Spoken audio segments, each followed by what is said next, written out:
হিমালয় কন্যা খ্যাত নেপালের মানুষ প্রাকৃতিক কারণে মাছের দেখা পায় না তেমন। স্বাদে গন্ধে সমৃদ্ধ মিঠা পানির মাছের স্বাদ থেকে বঞ্চিত দেশটির বেশিরভাগ মানুষ। সেই অভাব পূরণে এবং বাংলাদেশি মাছের সম্ভাবনা নেপালি ভোক্তাদের সামনে তুলে ধরতে কাঠমান্ডুস্থ বাংলাদেশ দূতাবাসে অনুষ্ঠিত হল বাংলাদেশ ফিশ ফেস্টিভ্যাল 2025। দূতাবাস প্রাঙ্গণে আয়োজিত এ উৎসবে বিভিন্ন দেশের রাষ্ট্রদূত, মিশন প্রধান, নেপাল সরকারের উচ্চ পদস্থ কর্মকর্তা, ব্যবসায়ী নেতা, থিঙ্ক ট্যাঙ্ক, নাগরিক সমাজের প্রতিনিধি, গণমাধ্যম কর্মী এবং হসপিটালিটি খাতের শীর্ষ ব্যক্তিরা অংশগ্রহণ করেন। অনুষ্ঠানের গেস্ট অব অনার ছিলেন নেপালের ভারপ্রাপ্ত পররাষ্ট্র সচিব কৃষ্ণপ্রসাদ ঢাকাল।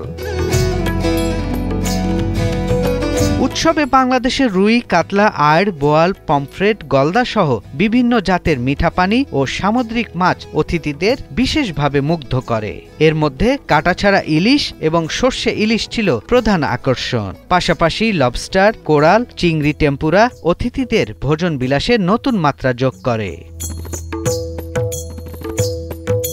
নেপাল ও বাংলাদেশের জাতীয় সঙ্গীত পরিবেশনের মধ্য দিয়ে দুপুর 2টায় উৎসব শুরু হয়। স্বাগত বক্তব্যে বাংলাদেশের রাষ্ট্রদূত মোহাম্মদ শফিকুর রহমান বাংলাদেশের সমৃদ্ধ মৎস্য সম্পদ, নদীমাতৃক ঐতিহ্য এবং আন্তর্জাতিকভাবে প্রশংসিত মাছের স্বাদের কথা তুলে ধরেন।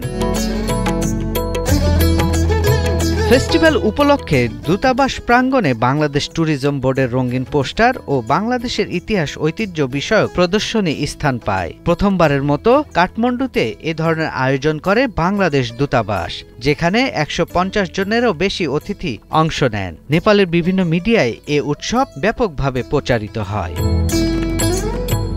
সৈয়দ রাশিদুল, 71।